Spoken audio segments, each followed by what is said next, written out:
Hello, everyone. Welcome. Good afternoon, good morning to all of you joining us today. We're getting ready, getting everyone in before we start with our webinar for the next hour. So please settle in. If you are here, please, hello, Minu. Nice that you're raising your hand already. Use the chat hello to say where you're from. Ahmed from Toronto. You're the first. You know this drill. You have clearly been here before. Sounds familiar, your name. Hello, everyone dropping in. Would love to hear where you're from, where you're calling from, where you are from. Don't be shy. Put it in the chat so we know. Hello from Luxembourg. Everyone is dropping in. Naarden. Oh, that's close by to where you are, Joanna. I think it's nice. Berlin. Yes, it is. Everyone's joining. So I'll give everyone a chance to join. We'll start in a few. Melbourne, Australia. Hello. So I guess like that's very late in the evening, other way around. Thank you for joining Pennsylvania, Zwolle. Nice. So global audience today. Very nice to see everyone joining. I'm excited for this one as well because we're gonna dig in. Welcome, Joanna, to our next webinar on journey management. Before I intro you, a few housekeeping notes for everyone. Of course, we're going to dig in, as always, very deep on this time efficient growth, a roadmap for journey-centric transformation. If you have questions, use the Q&A or the chat, and we'll make sure that there's plenty of time that I'll cover them. If there's a few ones that I can take directly, I'll do so, but there will be ample time during the last 30 minutes or so of this call today. But before that, Joanna and I will have a lively discussion on the journey-centric transformation. So let me intro her for those who haven't done the research on who she is, but I think most people will know who you are. You are a VP Principal Analyst at Forrester. You spend a lot of time on journey-centric transformation, on customer experience, basically, leading the Customer Experience Index research in Europe for Forrester. You've had a vast career in these transformations, but also covering financial services as a reporter, which is interesting, but also maybe strikes you as a going deep on all these topics. But what I like most about this is that I think you are the one who coined journey centricity into the world, if I'm not mistaken. So maybe we can start there. So warm welcome, Joanna. Thank you for joining me today. Fantastic. Thank you so much, Jochem. Thank you for having me. Thank you, everyone, for joining today. I'm excited to be here. My favorite topic to talk about, journey centricity. So yes, a few years ago, I indeed wrote a report called the Journey-Centric Firm. And it's funny, it started off as before that, I wrote some research about the governance around journeys, right? Which is already sort of, companies were already making a transition from journey mapping to journey management. And so it seemed appropriate to talk about the governance that people needed to put around managing journeys. And then sort of figured, okay, that's a mouthful, right? So let's go with journey-centric firm and journey centricity. And we've seen such an rise in the number of companies that are doing so much more than just mapping their journeys or even managing the improvements of those journeys, but are really looking and on a path to reorienting themselves around customer journeys. So hence the term journey centricity is really sort of designed to capture that level of transformation when you're reorienting how you work across silos, how you organize yourself, how you buy technology, in a way that really supports that journey-centric lens that hopefully gets you closer to what we at Forrester call customer obsession. So yeah, it's hopefully, and terms are important. It gets people talking about things. So yeah, so hence journey centricity. Yeah, I love that. And I also love that you're moving away or not even touching on the customer centricity angle, right? Everyone is customer centric. We all say it. No one really is it. And we're figuring it out what it means. But then we have like customer obsession. Everyone is customer obsessed. And we're enabling that with our journey centric approach. So think like preaching to the choir here. Everyone joining, we don't need to explain that further. But I think there's a big distinction in like, oh yeah, let's map out a journey and now we're journey centric to like, oh no, our business is actually running on journeys and we're aligning, making Yeah. decisions on journeys and measuring and optimizing and improving based on journeys. That's a whole different ballgame. So I'm super excited to dig in with you today, but maybe we should like first define journey-centric transformation. Like, what is it? Like, we're getting a little bit like trapped in transformations all the time. Yeah. We jokingly said at some point, like, this is the last transformation you do because you can finally walk in lockstep with your customer. I still believe it is. But maybe like for people listening, like, how are you thinking about defining journey-centric transformation? And then maybe help us understand like what you have seen that triggers this in Mhm. large organizations for people to say like, okay, nice that we have all these journeys on the wall, nice that we have all this data, nice that we talk about journeys, but we should actually like get a program in place and start running with this. Yeah, Can you absolutely. help us unpack that a bit? Absolutely. I'm going to share my screen for just a minute because I think it will help to Sure. talk a little bit about how I define journey centricity. So when I talk about journey centricity, let me move back. So this is the money slide, if you like. So journey centricity, for one thing, I want to say, even though journey centricity can start quite pragmatically, it can start with a single business unit. It can start with a moment of inspiration by a particular leader within the organization. It really is an operating model, right? It's a different way of doing business that focuses on journeys. Journeys as being the path and perception that a customer takes to achieve, to accomplish a goal, right? So it's all about enabling customer goals. Now, a journey-centric transformation so it's an operating model that is made up of 6 operational levers, which is what you see on the outside of the circle. So you need to think differently about structure, right? How you lay the foundations, how you create a list of journeys, how you prioritize them, how you think about setting up journey teams at some point, right? Doesn't need to happen immediately, but certainly we need to think about structure. We need to think about people, skills within the organization. We need to think about process, how teams are working together. How do we prioritize things? How do we enable funding for journey improvement? We need to think about metrics. It's a different way of measuring success because we're measuring at the end of the journey and when the customers achieve their goal, and we're measuring across silos. So metrics is important, of course, as always. Culture, it requires a significant amount of culture change, right, or change management, and it requires sort of a truly journey-centric firm is one where everyone understands what a journey is and everyone is moving in lockstep, if you like, based on that understanding of journeys. And it also requires us to think differently about technology, the technology that unifies journeys, but also specific technology that can enable and can work as a catalyst in the transformation. So those 6 operational levers are super important, right? So it's very different, right, to just mapping a journey, as you were saying initially, right? We're really talking about an operating model and a different way of thinking about how you do business. And what we have seen is that companies tend to go through phases of transformation. It doesn't happen overnight. One really important message that I'd love to get across is that it isn't a one-off project. It's a way of doing business, and so it's an ongoing multi-year transformation. Of course, it has to start somewhere, which is why I have sort of activate as one of the circles here, right? Every transformation needs some activation energy. It often starts with a CX team that is sort of initially creating momentum for the transformation, but of course it needs to partner with other parts of the organization.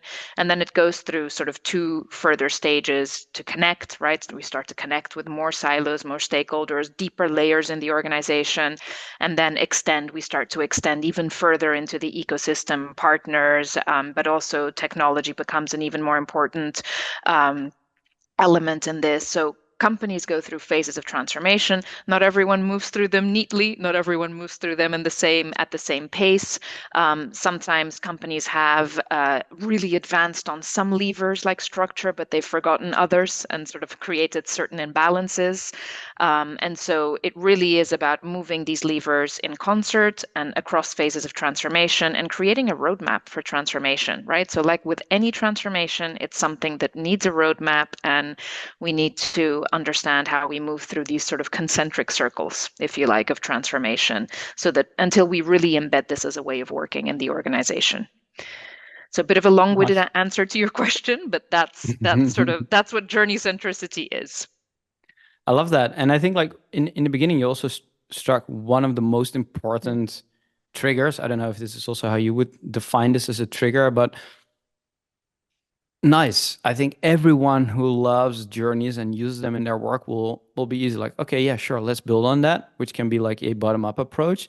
Mm-hmm. But what I've seen is like if the numbers are declining, if the business is at risk, if there's pressure on like revenue, on growth, on satisfaction, on like the big things that typically the company cares about, that can be a huge trigger to start going down the rabbit hole. Like, is that something you've seen as well? And like, how are you thinking about these triggers that could actually like spiral into like kickstarting work but accelerating at the same time? Yeah, absolutely. So the triggers are indeed manifold, right? And, I've seen companies start very top down, epiphany at the top, and suddenly there's a mandate throughout the organization, right? Because, I don't know, I'll give you an example like Mercedes-Benz, for instance, right? At some point in the executive team, there was, they had an epiphany like nobody needs a Mercedes-Benz to get from A to B, right? We need to actually understand how we deliver a unique experience. And that sort of set them off to focus on customer journeys. Sometimes it starts very bottom up, right? So the CX team, or maybe a different team, customer service, marketing, operations, identifies a particular problem with one very painful journey for customers. And from there, they start to sort of, create momentum for the transformation. E.ON, utilities company, actually started with an employee journey initially. So they started by improving an employee journey. They mapped the entire journey, sort of from somebody being hired to somebody sort of leaving the company, but they identified a particular problem with the onboarding. So the first 10 days to getting an employee to being effective in the organization. And they saw such a massive improvement in Net Promoter Score for that employee journey that that's what set them off to actually focus on customer journeys. And they've been focusing on customer journeys for a long time now. They also had a very good reason to focus on customer journeys because they'd really hit rock bottom in terms of the level of customer experience that they were delivering. So there was multiple things going on there. But the triggers can be different, right? So I often say like there isn't a cookie cutter model for journey centricity, right? Companies start at different points. They'd start some bottom up, some top down in different parts of the organization. You see some examples here. Aetna had a very much of a chief marketing officer led journey centricity effort that created a journey task coordinating across silos because they realized that they were just they weren't collaborating across silos, and they needed to in order to ensure that patient experience, right? And to ensure good customer experience. Company like Bank of Montreal, very different situation. They were one of the early adopters of journey analytics platforms. And so their journey centricity or their journey centric transformation was actually led through the insights team and the director of insights at BMO, who was a visionary, right? And an early adopter, both in terms of technology and in terms of embracing journey analytics. And they created a journey analytics command center and took the data. The data was basically telling them what to go after. And based on that data, they'd assemble ad hoc and permanent teams that would go and attack and solve specific problems that their data was telling them their customers had. E.ON, very different situation. Again, they had very, they weren't delivering on the level that they wanted to from a customer experience point of view. They kind of hit rock bottom in 2010. They'd had that initial success with the employee journey. And so they decided to set up federated teams. So individual journey teams in each one of their geographic locations supported by a central customer experience team. Again, very different and very different level of complexity, managing journey centricity across so many different locations and with different different teams and that federated approach, which for some companies is game changing. Lloyd's, there the initiative actually, or the trigger, came more from a digital transformation perspective. So they were in the midst of a digital transformation. They needed to increase the speed at which they were developing digital functionality for their customers. Lots of disruption, lots of competition in that industry. And so that's how they started. They identified 10 journeys. They set up journey labs very much in an agile way. So you often see journey centricity goes hand in hand with agile transformation. You also see that often. And we've even seen, not many, but I have once seen a company, The Economist in this case, I don't think they actually still have that sort of particular role, but they had at some point at least a chief customer journey officer, which I think is just a phenomenal role. I don't know that you necessarily need one, but it just to give you a sense of like the different triggers.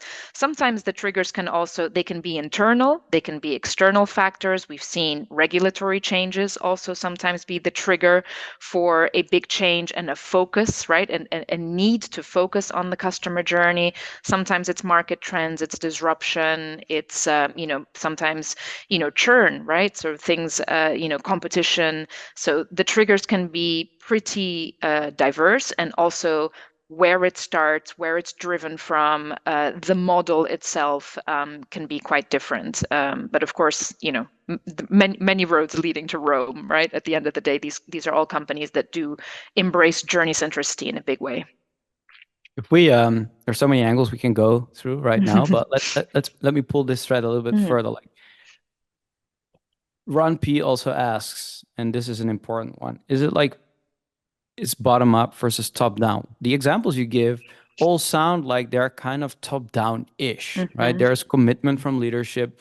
There's this notion of like, hey, we need to align using the journey. That's the easiest way to do this, because we want to grow efficiently. We want to be, and this is the topic for today, but we also want to make sure that we are going to improve on the things that we care about. There's not much bottom-up, grassroots, journey-centric transformation is what I'm hearing, even though that could be a way. Is that fair to say? Like most of these companies and examples, and also the companies that you work with, kind of have that sponsorship from the top to do this? So I don't think that journey centricity, as we've defined it, right? If you take journey centricity to mean that whole operating model in a very different way of reorienting around journeys, that needs to be top down as well at some point, right? That it's not an overlay on top of your strategy, right? You can't bolt it on, although you can start by bolting it on, right? There's a boldness of vision that needs to come with a journey centric transformation. That said, there are organizations that have started bottom up, right? So Lloyd's, right? I described, of course, what they got to eventually with the 10 journeys, but they started with one or two. So at some point that started as a more of a bottom up, we believe in this. We see that what we're doing in driving digital transformation and focusing just on digital channels isn't driving the results we want. We need to take a more holistic view of our customers. So somewhere somebody had that epiphany, more bottom up, and started by piloting 2 journeys, and from there it became a much bigger mandate, right? So we do often see there is often this progression, right? Or CX teams that just start off, certifying people around journey mapping, so many start with a pilot with a bottom-up element to it. But you're right, at some point, to be journey-centric, you need that mandate top down. Yeah, I think that is also what I'm seeing around. Let me dig in with you and make it a bit more practical, because on the service level, okay, journey-centric transformation, you make it sound so easy, Joanna. It's like, oh yeah, sure, we're gonna do this. Oh, even though it's multi-year, let's run with it, right? You've been doing this many times, but like people who are now in the trenches, working with their leadership team, getting this done in their organizations, they face a lot of complexity. So maybe we can cover a few learnings you've had and try to unpack them for people to really dig into, like maybe there's challenges around how to set up those journey teams, right? Or how to, because getting that first journey and produce a result and improve your employee engagement or your employee NPS and to learn from that and iterate, like I think that's the easy part almost. But shifting the organization, setting up, for instance, these journey teams, or having more federated journey teams that you mentioned in one of the examples. Like, let's unpack a few learnings. Yeah. You pick one, and then we pull that thread. Yeah. Let me start with one.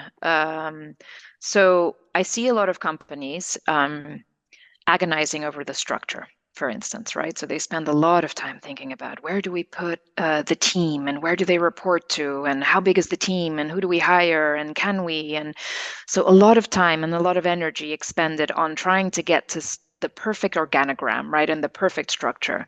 In my opinion, although structure is extremely important, that's the wrong place to start, right? What you need to get started is you need a list of relevant journeys, and you need to have put some thought into what those journeys are, because you want those initial couple of pilots and you want to turn them into a success story. So you don't want to start with something that's overly complex and you can never deliver on.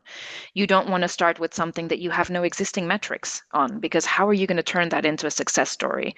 So there's an art in creating a relevant list of prioritized journeys that you can turn into a success story, because those initial success stories are what are going to create momentum for you to actually get to that next level of transformation. So don't agonize about the organogram. Focus on that list of relevant journeys. Focus on journeys that you can measure results with, and building those success stories, and setting a vision for for that experience, right? And if possible, and this is a harder one, try and find a way to set up, even if it's a little bit of initial budget that you can play around with, maybe a little bit under the radar, to build those initial success stories, so that you are not having to sort of, create a massive business case for every single little change that you want to make to the journey. So Yeah. that's a very practical thing, sort of like it's a pitfall wrapped in sort of some recommendation that I think is essential initially. And you don't need to win over the entire executive team. You don't need top level support from everyone, but you do need an executive sponsor for Right. even for those That's a good initial two distinction. pilots. Like, just one that will fund you, that will back Yep, you and say like, exactly. no, they're working. That's important. Just to maybe pull that thread Yeah. a little bit more, because this is so important. Like, that list of prioritized journeys. I enjoyed your podcast on the CX one for Forrester as well, Mm-hmm. where you have a prioritization model that you Yep. explain, like put it in the show notes for people. We shouldn't cover it today, but what I like about this idea, and this is also what I'm seeing our customers do, is say, we don't need to dwell on the whole journey framework, right? We don't need to figure out Mm-hmm. all these journeys. Most of our customers reach like 100 in their first year or their first framework, and then 200 in the next year. So there's a lot of complexity, Mm-hmm. but you don't need to have that all in place. To your point, like, just a few really high quality ones, and understanding the ones that are outside of it, next to it, above it, or below it. It's great having an understanding, but not focusing on that is essential. Maybe we can dig into what you call the journey atlas from here, because this is a term you also coined. We call it journey framework. You call it journey atlas. I think it's the same, of a similar approach to it. Maybe we should pull that thread, because having that list of prioritized journeys is not an Excel list, right? It's not a bullet No. list. Maybe you can start as one, like, let's do an inventory, but then what? Like, maybe take us through like what you're doing with the journey atlas and how you're thinking about structuring that.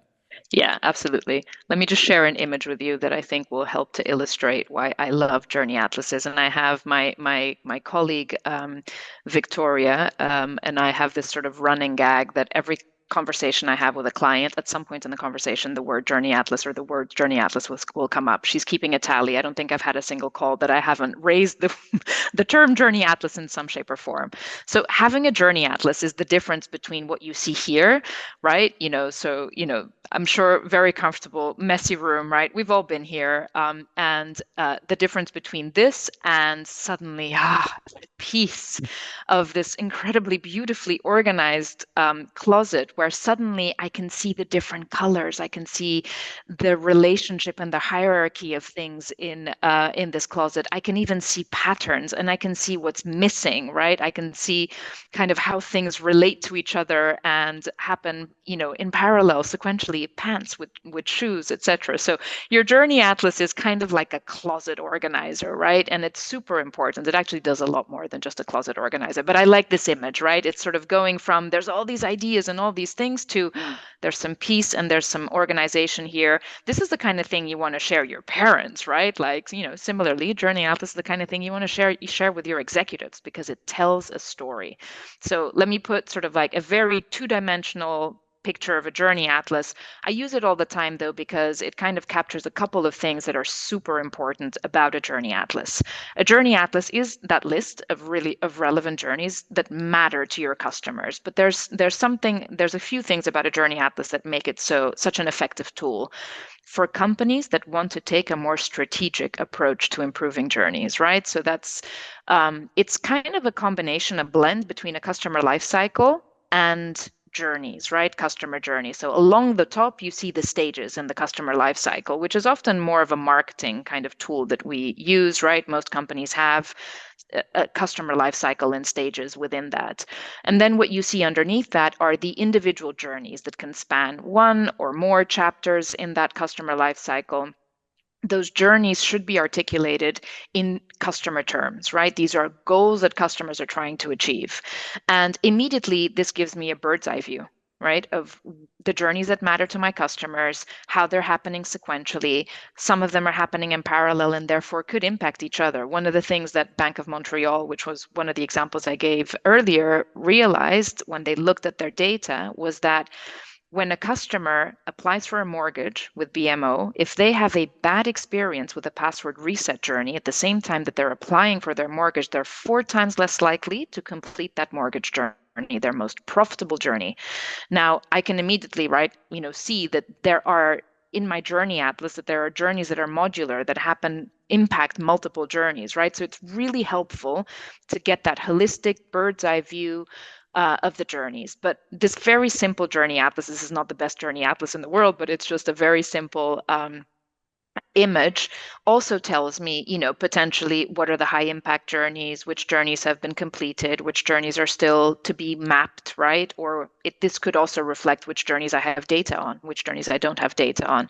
And the traffic light system that you see, the green, yellow, red, is simply how the journeys are performing. Now, what that starts to do for me is it gives me a way to prioritize journeys. I can immediately see the journeys that matter to my customers, where they occur in the life cycle, how they happen in parallel sequentially, and which ones are performing well and which ones aren't. And so I could use this as a very simple prioritization tool and sort of say everything that's red, I'm going to focus on. Or I could take a more discerning look at impact, but also look at feasibility of the journey, right? Like, of course, I'm not suggesting that you just use this to prioritize, but it's, and it's a tool that is super helpful when communicating with that executive sponsor, right? Because then I can tell a story about why I'm focusing on a certain journey and where it occurs and why it's important and make sure that it's articulated in customer terms. So this is one of the things like you asked about, like how do companies get started and what are some of the things that they need to do. In my opinion, creating a journey atlas, a well-thought journey atlas, and there's also an art to creating this potentially, right? Like, because it should be a cross-functional exercise, right? It's an opportunity to start to build buy-in within the organization, either by involving people in creating the journey atlas or by sharing it with multiple people, right? So there's also a socialization aspect to this that's really important. But I see the journey atlas as a potential catalyst in the transformation, right? And I often tell companies, if you don't have one, even a straw man of a journey atlas, it doesn't have to be perfect, but even a straw man of a journey atlas is helpful. Nice. I love that. How are you then taking your clients on this journey? Is it more like, okay, just give me an inventory of what you have, or hey, across industries, we've seen typically like 4 or 5 different versions of this. Mm-hmm. This is probably like what we'll see in a insurance business or maybe something similar. Like, how are you taking people through this exercise? Mm-hmm. Yeah, so there's an exercise that we typically take clients through that has sort of roughly 6 steps, right? And it's a combination of what you just described, right? It's our knowledge of, and this is actually somewhere where, platforms like Theydo and like others are incredibly helpful because they can help companies with a baseline, right, of a journey atlas. So we see a lot of companies looking to use increasingly, and vendors, right, looking to use Gen AI to create a baseline of a journey atlas for that industry, right? And we can provide that as well, because I've seen so many by now that I have a rough sense of, in an insurance industry, which journeys are important.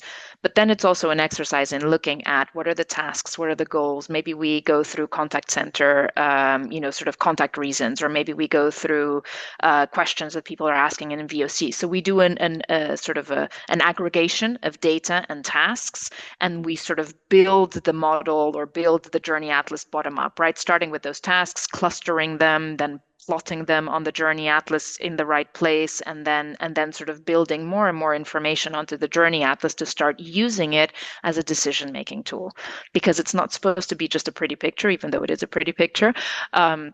It's a decision-making tool, right? But there is sort of it's not an overly complicated process, right? It's sort of, we go through a few steps and we can build it. And I workshop it with clients, right? They'll bring me an initial version of it. I'll work with them on it, and I'll be the sanity check, or I'll be like, hey, is this really articulated in customer terms? So there's a few things to watch out for, but yes, there's a sort of a way of building it. Or you build it in your platform, right? Or you have your platform at least create that initial baseline. Yeah, and this is I'll take a few questions because there's a lot going on right now in the Q&A and in the chat on this. So let's take it as they come. I think that's nice. Promise everyone we'll unpack another like problem area as well together with Joanna if we can do that. But like let's dig in because people seem to get excited about this. I'll take a few in no particular order, and I think this one is also like impacting the way you thought about how to make this atlas is like Yep. the stoplight system. Yeah. How are we thinking about measuring customer satisfaction across these, and how does that come to be? Like Liz Elliott is asking that, and what I'll say is that there's one way of like assessing it through a human. There's another way of like just putting a customer satisfaction score on each, but there's also a way of like actually letting the journey, what's going on in that journey, tell you. So how are you thinking about that, Joanna? Yeah, absolutely. So, and again, there's a very sophisticated way of building this traffic light system, and there's an initial way of building this traffic light system. So let me start by saying that there's always some data that you can use to start to get a sense of the health of your journeys, right? So I've seen companies starting by looking at the number of complaints for each one of the journeys and just using that as an initial indicator of how are we doing? What's our current state health for our journeys? I've seen other companies create hybrid metrics, right, for their journeys that include the net promoter score at the end of the journey, maybe even the level of employee effort for the journey, that include the duration of the journey, right? So you can build as much sophistication as you like and can, right, into how you measure the health of that journey and what that traffic light system represents on your journey atlas. But you can start super simple, and I would always recommend start where you can, right? There's always going to be some data that is fairly consistent across journeys that you can start to use in order to indicate the health of that journey. It could initially even be based on qualitative research, right? Let's say that you really have no data that you can start with, or at least no consistent data. Maybe you start by picking, the ones that drive the highest number of calls into your call center, and you do some qualitative research on those, and you use that as an initial assessment of the health, right? That's also possible. So, I guess my advice is get creative on what you can use. Of course, there's sort of more sophistication you can build into it. And companies that are becoming journey-centric do over time, right, create more and more robust measurement frameworks for their journeys that not only measure the success of the journey at the end of the journey, but also at points in the journey, right? So what we call end of journey success metrics, which could be net promoter score across all your journeys, and signal metrics at certain steps in the journey. And so what we want to do over time is get to a point where we're not measuring just completion of the journey, because that could be hiding some unhealthy patterns or behaviors in the journey, but we're measuring completion and success metrics. And also like, are we seeing, the right emotions in the journey, or are we seeing a lot of frustration for some reason? So we want to measure a combination of those things over time. But again, you don't need to start there. You can start with what you've got at hand. I like that. One of the pitfalls here, what I see as well, is that you can get lost in building your your journey framework, your journey atlas, Yeah. and like focus on that to get it in place. But maybe like another way to look at this is like what we're actually aiming to do. Like once you standardize your journey model, once you're able to unpack some of your data, Mhm. you want to start impacting that with the Yeah. solution that you're going to ship, right? Whether that's a digital solution or an improvement of your services. So the whole point of doing this is to actually get your business in a better position, right? So Martin Klitzy, I hope I said it right, asks also like when you first want to do a pilot or start to get evidence that the journey-centric model results Mhm. in real business impact to move the needle on KPIs, do you have an example of how to start there, how to actually start to show that this work that you're doing, the Yeah. inventory, is also starting to impact the business results? Low risk, high yield is how he calls it. But like, I'm sure you have an example of how we're actually seeing the business metrics move rather than, Yeah. okay, now we have a better understanding. Yeah, absolutely. And that end of journey success metric, and net promoter score is one we often see companies Yeah. measuring in a survey at the end of the journey. But a business metric, of course, is also right. Like your company also has success metrics at the end of the journey, right? So measuring the conversion rate, the profitability of a journey, right? We're seeing more and more companies, for instance, measure a combination of the revenue generation potential of the journey and the cost of the journey, and then calculating the ROI of that journey, the profitability of that journey, and using that as an indicator of the health of the Yeah. journey, right? So we are seeing a lot of movement in terms of sophistication and measuring the ROI of the journey. So it could be a conversion metric, it could be revenue generated, it could be the cost of the journey, and again, you start, so going back to kind of like, that sort of messy closet, right? You don't immediately go from messy closet to that beautiful example that I showed you. You start by picking up some clothes off the floor, maybe, right? Right. So you might start with, a journey that, you probably know, right, is really painful for your customers, or maybe you just know it's really painful for your employees.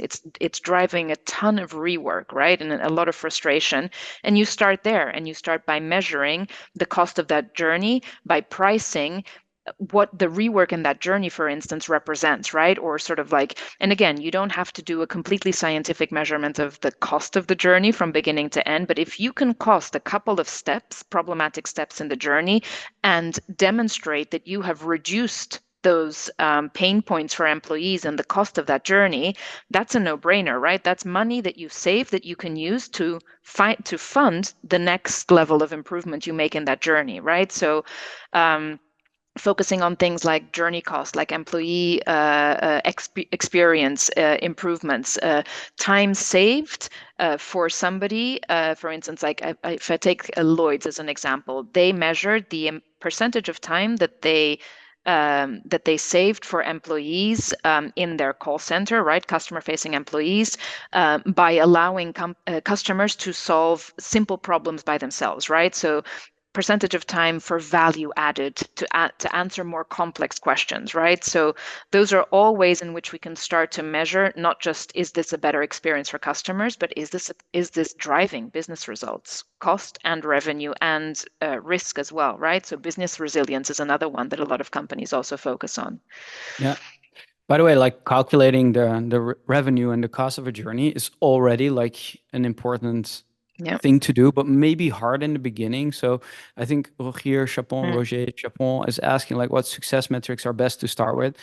What I've seen customers do and companies do in this is say like your journey framework, there's already business KPIs that you can easily plot on that. Whether it's NPS or CSAT, whether it's revenue, cross-sell, upsell, Yeah. retention, churn, like the basics, and uncovering what is important there, what is trending down, where you want to have it trended up, and then understanding which journeys or parts of which journey are impacting that metric can be a huge time gain already to say like, hey, Yeah. this part of the experience is actually influencing that metric. Here's what we have done. Here's all the like we had Steven van Bellegem in this series earlier. And he said like, you want to do some friction hunting, just go into your journeys, Yeah. solve small problems, but like all of them add up. And if you start seeing the metrics move up, that's a huge win for the business to prove your case. So to his question, Rogier, like what success metrics best to start with? Anything else you want to add other than the ones that you've shared? Yeah, so I love that you mentioned friction, right? So I wrote some research a while back about the friction quotient of journeys. So I love that concept. And measuring friction, measuring even at a point in the journey, is there sort of a particularly high level of friction that is leading customers? So if you can demonstrate that your customers are dropping off at a certain point in the journey, right? So let's say that you have some data, it might even be operational data that shows that customers are dropping off at a particular point in the journey because you have, I don't know, some really annoying animation, something that's increasing friction that is like really confusing or really confusing customers.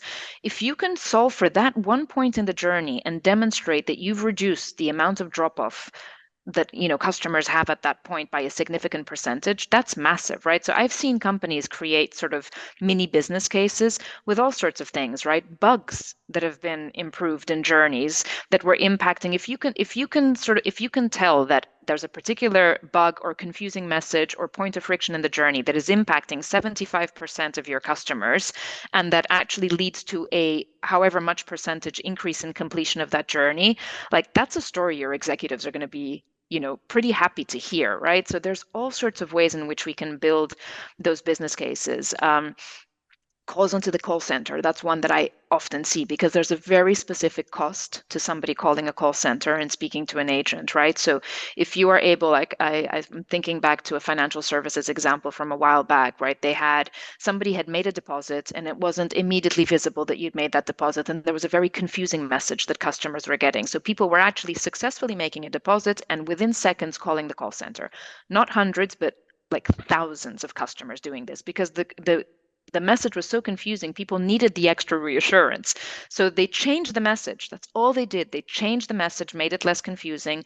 The number of calls into the call center dropped like massively. And they were able to put a number to that reduction in calls, right? So that's probably the most simple one like that I see, or the most immediate one, right? That is very easy to sort of prove out.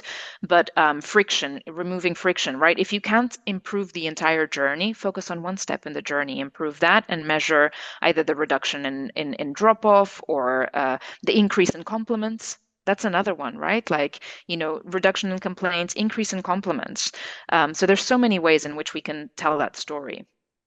Nice. I want to switch gears a bit Mm. so we also can cover some other problem areas, but maybe as a little segue to do that, and one more thing on the Journey Atlas and giving that overview, it's an important distinction to make for people. And Richelle Reinders is asking, what is the biggest difference between this atlas and a more extensive mapped out journey? And I think Mm. um, the end-to-end journey could be an example, but like what is the difference? And I think like in a regular journey,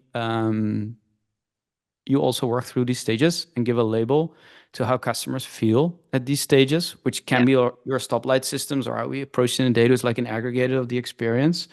But what have you seen? Like, why is an atlas different than this Yeah. end-to-end journey? And what is the most important thing to know about it? Yeah, absolutely. So a journey map is a click deeper into a journey that is in an atlas, right? So they're really at different levels of altitude. In a journey map, although yes, if you're talking about a high level journey, right, like an end, sort of what a lot of people sort of refer to like an end-to-end journey from beginning to end, right? That's a very high level journey. Essentially, you are capturing almost like the life cycle, right? And you might have an experience map that gives you an overall view of that could be very helpful, as an educational tool within the organization, maybe when you're, onboarding new hires, for instance, right? So there are situations in which we want to create a higher level artifact that captures a very broad journey, right, for specific purposes. But in a typical journey map where we're trying to sort of identify pain points and opportunities, there's a lot more detail in that journey map, right? You're capturing what the customer does, sees, thinks, feels, right? You might be capturing as well the ecosystem that support that journey. In fact, I would very much recommend that, when you map a journey, you map the ecosystem, hence the people, process, technology that support each step in that journey, because that's often where we start to see the root cause of pain points, where we start to see the opportunities to do things differently in our organization. You cannot capture that level of detail in a journey atlas, right? So the journey atlas is at a different level of altitude. It's a catalog of all the important journeys across the customer life cycle, and then you can click into to any one of those journeys, and that might lead you to a journey map. In that way, you can make your journey atlas also a navigational tool, which I believe is also sort of how within Theydo as well as a platform, you also sort of guide customers from that sort of higher level sort of bird's eye view into those deeper clicks into like the behavior for a single journey, right? Or the data for a single journey. It's the same principle with the journey atlas and the connection to a journey map. Right. And the one thing that we're like breaking our legs on almost, but I think we figured out is the way that you roll up the data through as a laddering system all the way up to your highest level, your Yeah. management journey. This Yeah. like on that level, thinking about like what are KPIs, what are journeys, red, green, yellow, and then drill it down. Level one, macro journey. Okay, mortgage, and then drill it down. Okay, getting that first meeting in the bank. Okay, drill it down. Creating your accounts. Okay, drill it down. Password reset. You're like 4 levels down in your hierarchy.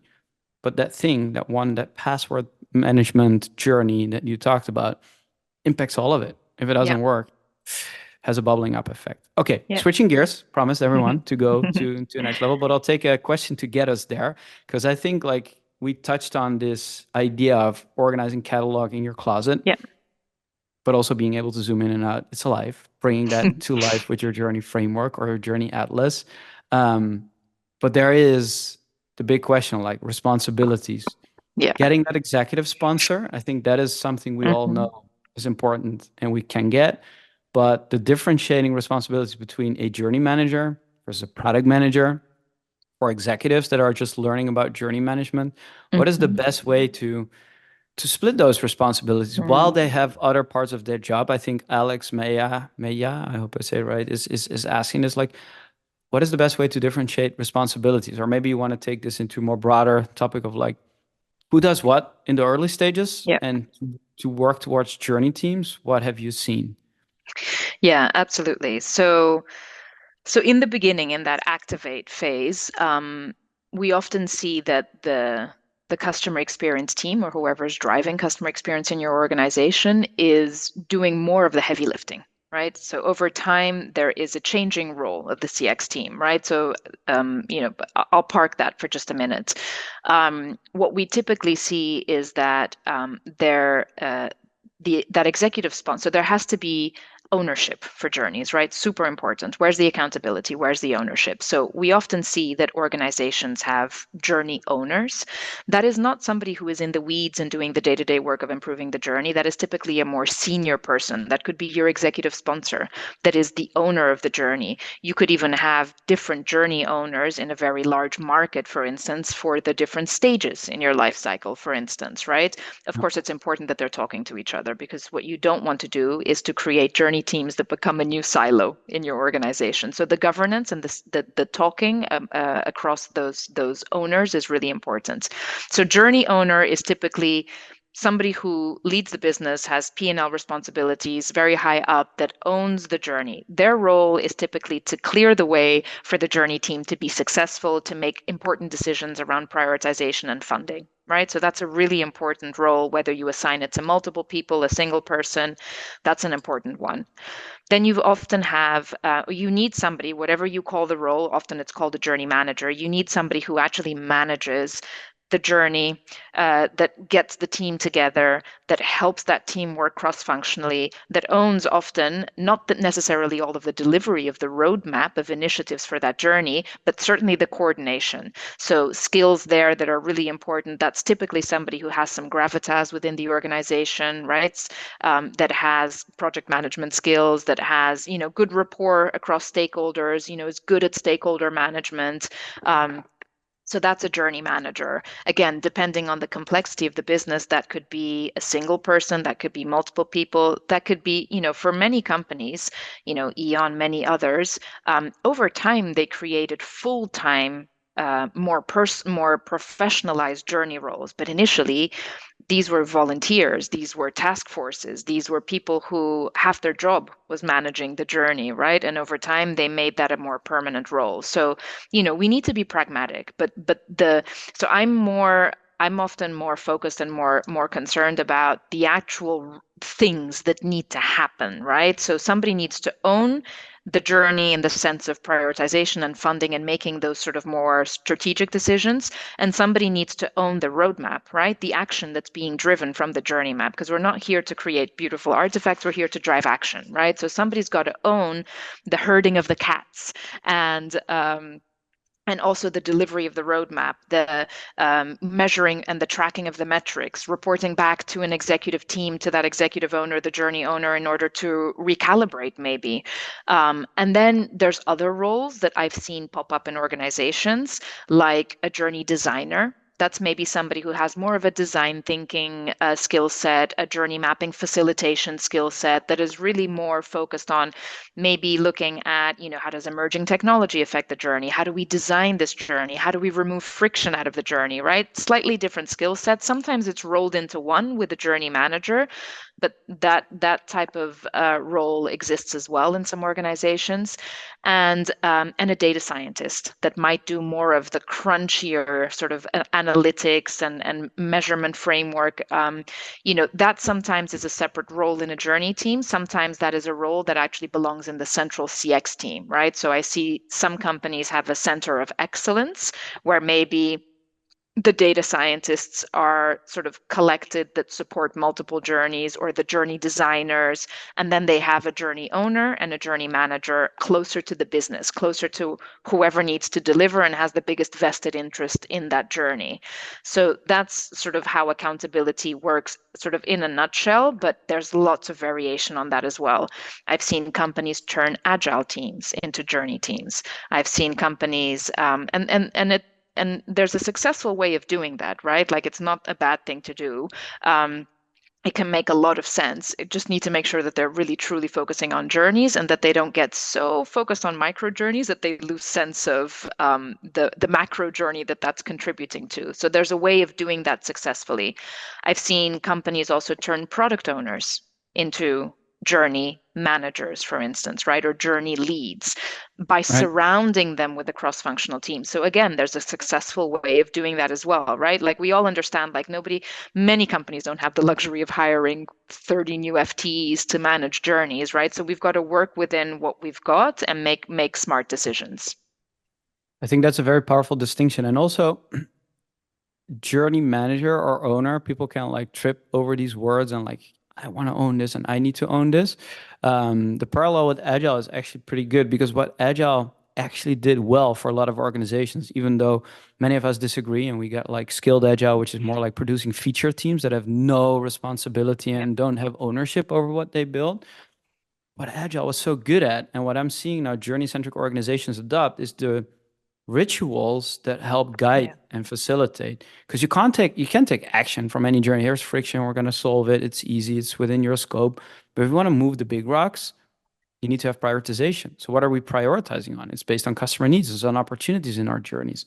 So what is our ritual for that? When do we come together? Who's in that meeting?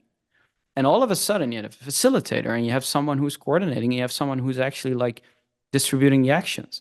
So, and then all of a sudden, you are a journey manager or a journey owner, but it's more like an emergent thing based on the rituals that you set in your organization to guide the process, to facilitate it. And all of a sudden, people emerge with their roles. That's also what I'm seeing in some of these yeah, organizations.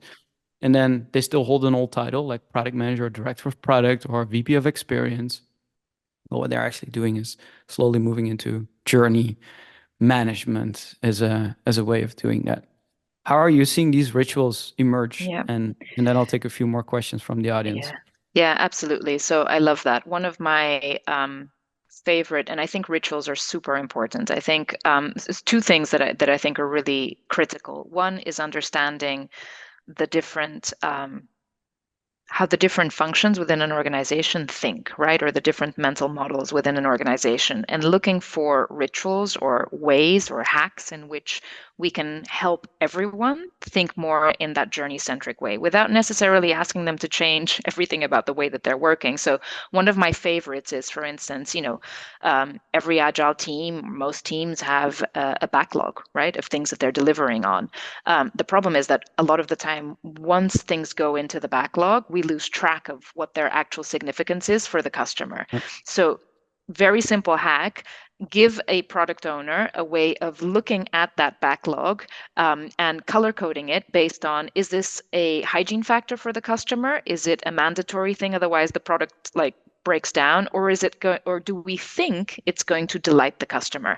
Even just giving them a way of color coding their backlog based on those three things immediately gives them, empowers them to actually Yeah. look at, hey, what's the caliber of things from the customer's perspective that we are delivering, right? So I love looking at things like that, that sort of stay true to the way that people are working, but give them a way to empower them to see that through that journey lens, right? Because, I'm not interested in, there's very valid ways in why backlogs are run in a certain way and people have functional expertise, super important product expertise. Nobody's saying that, should be removed, but it's giving people, empowering them to see things through that journey-centric lens. So rituals That's like really that. good. Like, Yeah. one of my favorite examples is a company called ENBW in Germany, energy company. They've Mm-hmm. had the simple rules, like there can't be an epic on a backlog that doesn't have a link to a journey. Yeah. So Journey Atlas, okay, we know the stages, we know the journeys. So where is my epic linking to? Which is another way of thinking like, hey, where Yeah. am I impacting customer experience? It can be that it's the wrong solution for the wrong Mm-hmm. problem, for a pain that doesn't exist, but still is there. And then we can have that discussion. I think like that's a very powerful ritual that definitely gives Absolutely. existing way of working a way to link to this, because like that is like not the point of this journey-centric transformation. Like ditch the old, come in with the No. new. It's more, let's enhance this idea of customer obsession. Yeah. Few more questions from the audience before we wrap up. I Mhm. mean, we can go all day probably on this, but I'll make it nice and a smooth transition. Take one from Dirk Zimmerman. In your experience, are there any business functions or roles that tend to be more supportive of? He Mm. calls it journey ops, journey management, or is that actually usually quite critical? Does it depend on the individuals? Like, what are the functions that tend to be more supportive of this transformation? And how are we? Because you mentioned the shift to CX teams will have a different role, and once this is rolling out, maybe good to dig into that a little bit. Yeah, absolutely.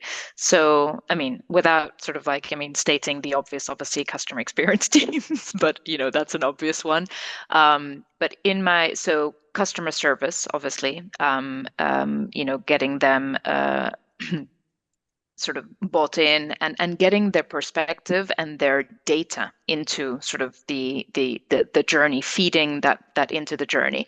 Another one is, a design function, right? So if you have a design function, a user-centered design team, a research function, right? Even if it's more focused on marketing research initially, right? Those are all kind of natural allies, what I call natural allies. Agile teams, Lean Six Sigma teams, right? Because these are all teams that are trying to do a lot of improvement sort of in deeper layers of the organization, but sometimes miss the customer context of what is that actually impacting? What is that going to affect? So if you can provide the customer context, but link to the work that they're already doing deep in the layers of the organization, improving processes or, sort of changing, looking at value streams, super powerful. Royal Bank of Scotland, I remember back in the day, this is a while back, but they did a certification course for all of their Lean Six Sigma team, which was 150 people at the time or more, and they certified them all in journeys, right? How powerful is that? So suddenly you've amplified your team by 150 people, right? All doing green belt projects. I remember the first journey improvement project that I ever did back when I was a practitioner was a green belt project where I basically volunteered my journey mapping skills to help them Yeah.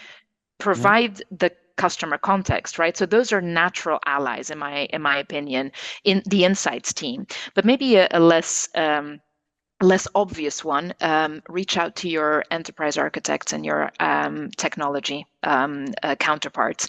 They're often struggling to provide, again, that business context, right, in improving maybe technology or upgrading technology, or maybe even, sort of bringing insights. And they are super, super, I mean, if you can, and plus, if you can actually get them as allies, like, you've won a really important battle. Which is getting technology and insights, because that's going to supercharge your journey transformation, right? So those are some of the ones that come to mind. Yeah, I love that. And also, like, if you're in a B2B environment, your sales team talking Oh, to yes. customers Yeah, every day. Like they have a wealth of knowledge, but they're not incentivized to share that. Like they absolutely. don't. So if you go and ask and help them see and also be able to partner up with them, like you'll be surprised by what you can bring in. So Definitely. it's Particularly another. field sales that are out there talking to customers all the time. And also for B2B companies, because I get this question all the time. And often the reaction is, but we don't have access to the end customer data. And I know that's a really hard thing. Start with your partner journeys. Map your partner journeys, improve your partner journeys, and as a result, that will have a knock-on effect on your end customer journey. So again, there's really always a way of getting started. Joanna, there are so many more questions that we can pull, but I want to be mindful of your time as well. This was phenomenal. Like we started out with like, okay, journey-centric transformation. Here's the simple way to think about it. Here's this multi-year thing, but here's the triggers that actually can Yeah, get you started, right? It's usually like business metrics are not going well. You need top-down support, but it's all about like getting that standardized model in place, your journey atlas, your journey framework. From there, unpack your data and actually like hit your use cases and start to be able yeah, to show results. I think that is the key what you share with us today. Um, from there, we can actually drive efficient growth, right? That's the whole point of being a business, to produce a customer, to keep that customer happy and engaged for a long time. Is there anything that you would like to share or end with today before we leave? Share with the audience, remind us of, or have us see you in another way? yeah. So just one thing that I would add, like as much as of course we've been talking a lot about customer obsession and journeys and enabling customer goals, but this is really like a journey-centric transformation is really about delivering business results as well, right? So I don't want people to like walk away with the impression like we're trying to do everything that's best for the customer. Actually, sometimes we want to manage journeys. Like another important part of this is setting targets for how much you want to improve a journey realistically based on how much you need to, based on your competitors, based on your competitive landscape, right? So this is about business results, right? And it's about driving business results in a customer-centric way. That's the power of journey centricity. So I think that came through in our conversation, but I hope that's something that people walk away with, and that people are excited about setting up a journey atlas, that they don't agonize about it being perfect and just start with something and then build from there, right? It's again, it's a roadmap. It's something that you're doing over time and you're increasing in sophistication. I love having conversations with companies who were early adopters of journey centricity and learning from them how they have adapted, evolved their models. So we'll be writing more research about it because I think that's fascinating to see how this progresses, and we'll be sure to share it with you and have more conversations. That's awesome. And we're going to put all of this in the show notes and more of you to share. That Journey Atlas will be shared with you as well. We rebuilt it in Theydo, including metrics, so you can explore it and see how it can work for you. And of course, reach out to Joanna if you need a little help or nudge with your journey-centric transformation. That's what she's all about. Thank you for joining me today. This was phenomenal, as always, speaking with you, and I wish you a lovely day. Thanks, everyone, for joining us. If your question wasn't answered, really sorry. Please join us next time. I'll see if we can answer a few in the recap of this show if we share it out. But as always, there's more to cover than we could in this hour. So this might not be the last one. We do, Joanna. Thank you. Thank you so much. All right. Thank you, everyone. See you later.